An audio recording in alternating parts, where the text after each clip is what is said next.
Hey guys, thanks for tuning into the My Career Path podcast. Today I'm going to be doing another overview of a book I was reading this last month.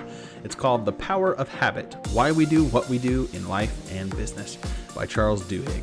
And this was actually a really insightful book as to how habits are created, what they can do for us, and different studies that actually went over how habits are formed, why we tend to follow habits so much.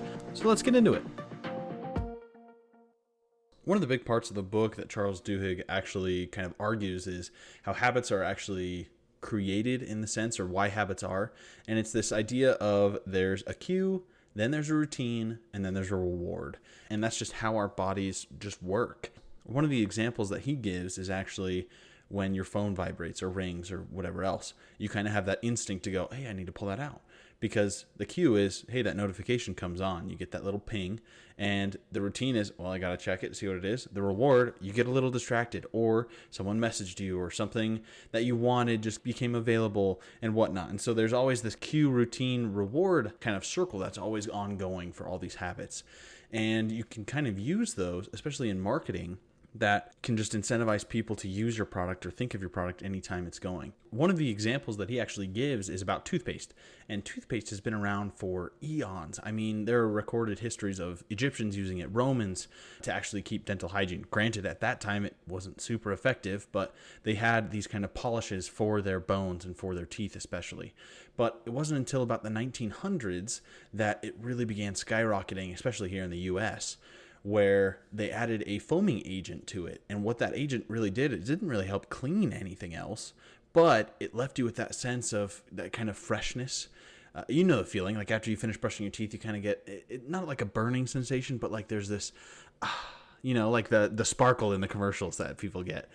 They get this kind of sense of freshness after brushing their teeth. And so that's the incentive. That's the reward for that habit loop. So now anytime you're preparing to go to bed or just right when you get up, you go, okay, the cue is, I got kind of bad breath.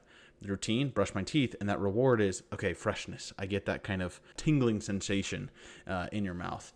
And that just exploded. People went from using these kind of powders and whatnot to brushing the teeth. Everyone uses toothpaste now because of that sensation.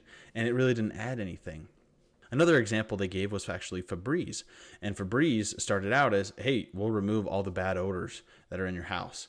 And it was initially a total flop because guess what? People didn't really want to admit that their house stank. They didn't want to admit that they lived in bad smells, but they kind of changed the marketing and went, okay, what if instead of, hey, this covers bad smells, this breath of cleanliness to any cleaned area, it just gives this kind of aroma. It's like, it's clean, it's done. And it started being used a whole lot more because instead of going, it kind of smells bad, let me spray this air freshener, it was, hey, I'm done cleaning. Oh, it's like the finishing touch on a room. And it actually exploded after that. And now it's kind of changed again back to the marketing of some of the commercials that are showing now where you got the nose blind people. They're brought into the room and there's a scent of Febreze and they're like, well, I don't even smell anything. And that's kind of the incentive now. It's like, yeah, I can get rid of any bad smell. But initially that didn't work because no one wanted to admit that their house smelled bad. So just kind of this idea of there's this cue, there's a routine, and then a reward, and how that can help incentivize people to actually do something. When you're looking at changing a habit, you kind of have to focus on the routine or the reward. You kind of have to give yourself that reward and know, hey, what is going to be that dopamine hit in order to change this habit? Because otherwise you're just kind of going to brute force it. And when you really start to look down on how habits are formed, you can see, okay, let's attack the reward. Let's attack this routine. What do I want to change in the routine, or what do I want to change in the cue so that I can still get that same reward, so I can kind of change it? So I just thought that was really interesting, especially in the kind of marketing sense of how can you find something that's going to always lead your customer to think of your product or use your product. For toothpaste, it was adding that kind of foaming agent. For Febreze, it was making sure that people knew that, hey, this was like the finishing touch. This means this area is clean. It smells good. It looks good. Everything's done. The other interesting part that he kind of talks about towards the beginning of the book was how habits are initially conscious decisions and then eventually they're formed into habits. It's actually looked at to be about 40% of actions in our day are habits. So we do them without even thinking about it. And you just have to kind of think about your daily routine. What does it look like for you when you get up? What's usually the first thing you do? For me, it's usually going to the bathroom, brushing my teeth, putting everything together, putting my contacts in, making sure that I'm ready to go, getting changed, going to eat breakfast, and I'll usually eat the same thing because that's just how I am and I really like it. So I will continue to eat it. There's so many things that we just do unconsciously that are just habits that we know we need to do. And the reason that our bodies do that is because it just requires less brain power. If we're able to get into these kind of routines or these cycles, we can reserve our brain power for later. So when you think about some of the routines you're doing and why it's so hard to break certain habits and lose bad habits, that's because it takes a lot more effort to kind of override them, to kind of change those bad habits into something you actually want. But once you get them, they're a lot more likely to stick. There's that 21-day rule that I remember hearing growing up, where if you do something for 21 days, then it starts to form a habit. And in some cases, I think that's true, and it really does take that kind of conscious effort, which is what Charles Duhigg actually argues. Just in forcing a bad habit out, you have to look at how we're going to change the reward and how can we have that conscious effort. Because a lot of the time, I think we're just kind of going through the motions, we're filling the time, we're just kind of cruising along, and we're just kind of floating idly by. We don't have a direction, we don't have somewhere that we're aiming for. We're just kind of moseying along. I really want to try to change that in my own life, especially in how can I be more purposeful? How can I be more intent on making a change or doing something different? And that's something that I kind of suffer from a lot, which is I'll get into these kind of habits or routines and I'll just kind of sit idly by. I share it all the time on just how I was looking to fill time. And even sometimes now I still look to just fill time, because for me, it's just like, all right, I just got to keep going. There's a meme I saw on Facebook that was like, being an adult is saying we just have to get through this next week over and over and over and over again until you die. Which is funny because, yes, that is sometimes how it feels, where it's like, I just got to get through this. I just got to get through one more week.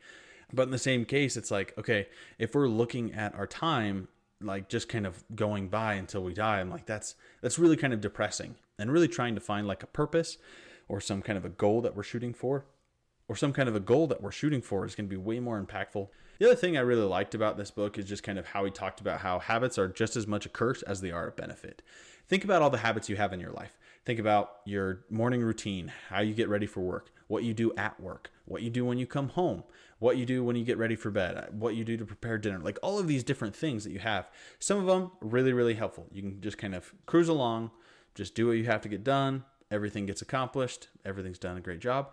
But there's also the bad habits where there's the time wasters.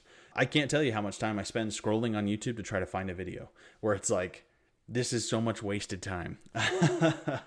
So just trying to find the balance between, hey, I want to have these good habits in my life so that I can actually progress and do what I want, achieve what I want. But as well as I need to remove the bad habits. But as well as I need to keep the good habits that I already have. And just kind of building on it one at a time. It's kind of thinking back to my goals episode earlier, where I talked about how I get in this mindset of when I start making goals, I make so many goals. And it really just becomes unattainable because I now have a list of 15, 20 new things that I want to do for my life. But in my mind, I can kind of justify it. And I'm like, well, if I just take out this one thing, like if I just stopped doing this, I would free up so much time and therefore I could do everything else. But it's just never that simple. We have to keep putting in that conscious effort. We have to keep going one step at a time, building on it layer by layer in order to really create something. One of the things that he argues, just kind of go back to it, was we just can't stop noticing what we're doing. We can't just be on autopilot the whole time. We have to take the driver's seat. We have to steer, and we have to kind of take control. And we have to kind of keep doing that. We have to kind of keep breaking these habits and keep going back into, okay, what am I actually doing this for? What am I working towards? Where am I going for? And especially I think in our careers, where you're looking at, okay, this is what I'm doing right now. Is this the end goal? What's the next step? What am I shooting for next? Who am I going to help next? Because that's how you really find meaning in your work. When you're looking at what's the next step that I can do that can help other people, because as you help other people, everybody kind of gets to move forward. Everyone gets to kind of go further along the path. Another quote that I really liked was, small wins have huge power. And this kind of reminds me of Dave Ramsey's snowball method for paying off debt, where you list everything largest to smallest and you start tacking that smallest one with vigor. And I remember learning this in Boy Scouts, I think. I was doing my financial I think it was just the finance merit badge, but he explained the same thing. He was like, look, when you get older, you'll have different debts. You might have student loans, a car, mortgage, credit card, whatever else. He's like, look, list them all out. And then you do minimum payments on all of them. And then you just start pouring everything into that lowest one, because that just starts to build momentum for you. And so when you're looking at these kind of goals, and especially in your career and in future jobs, you kind of got to look, okay, what are small wins that I can do now that'll kind of keep momentum and keep me rolling? And something that I was able actually to do at my current job was talk to them about a possible digital marketing course. And it's a free Google course that I'm taking right now. And I've actually learned a ton. I get to do it at work because I go, this is a part of the business that we may want to focus on more of. I want to play a bigger role in it. Can I take this course, do it for a half hour, 45 minutes every day? And that's something that's been huge for me because it gives me a lot more sense of purpose. It helps me because I get to learn more about digital marketing, and it helps them because I get to straight away apply it to whatever they need me to do, whether it be YouTube videos, email campaigns. And that's just helped me so much in my career. And I get, I think, a little Google digital certificate for completing the course. And that's something that I can use for future careers when I'm looking at other jobs. And it's something that I've really enjoyed. And so I would hope that you can look at these kind of free opportunities. They don't all have to cost money, to find ways to kind of get these small wins, to get this small momentum kind of up and rolling. Because once you start going, you just have to keep giving a little bit more. One of the last studies that just really kind of stuck out to me while I was reading the book was, I think it was at a university, and they split up a bunch of college kids. They had everyone in the room. They brought out a bowl of sugar beets, and they brought out a bowl of cookies. Freshly baked, warm, everybody could smell them. They split the class in half, and they said, this half, you can eat the cookies. You can do whatever you want. This half, eat the beets. Don't eat the cookies. Don't touch the cookies. Don't do anything. And they left the room. And they left, and I want to say it was like 15, 30 minutes that they left these students. All the students who were the cookies, they were like, great, this is easy. I don't have to resist the temptation of eating a raw sugar beet or any of these beets. Whereas the people who were like, well, it's lunchtime, it's 12 o'clock. I was told not to bring lunch, and now I'm like, okay, I have a choice of a sugar beet. And there were some students who would literally walk over, grab the cookie, smell it, just get it right there, and then put it down. Other people would pick up the cookie, put it down, and then lick the chocolate off their fingers, because it was just so much more difficult to resist that temptation. And then the researchers came back in after the 30 minutes, and they gave everyone a puzzle. And I don't remember the exact details of the puzzle, but it was draw the shape without lifting your pencil. And it was impossible. There was no way to solve it. The researchers knew that, the students did not. And what they found was anybody who had to eat the sugar beets and basically already resist the temptation to eat the cookies, they gave up way quicker than the people who had the cookies. And what they kind of concluded from that was that willpower is actually more like a muscle rather than just like a trait or a skill that you have. It has to be worked on. It has to be exercised, and that's how it grows. And so it's like a finite resource where if you're using it and constantly kind of battling this willpower, you're able to work for longer, you're able to do more. And so the kids who were doing the puzzle, the kids who had to eat the beets, they gave up like probably within 7 to 9 minutes. And the people who ate the cookies, they were able to go like 30 minutes before they got frustrated and then gave up.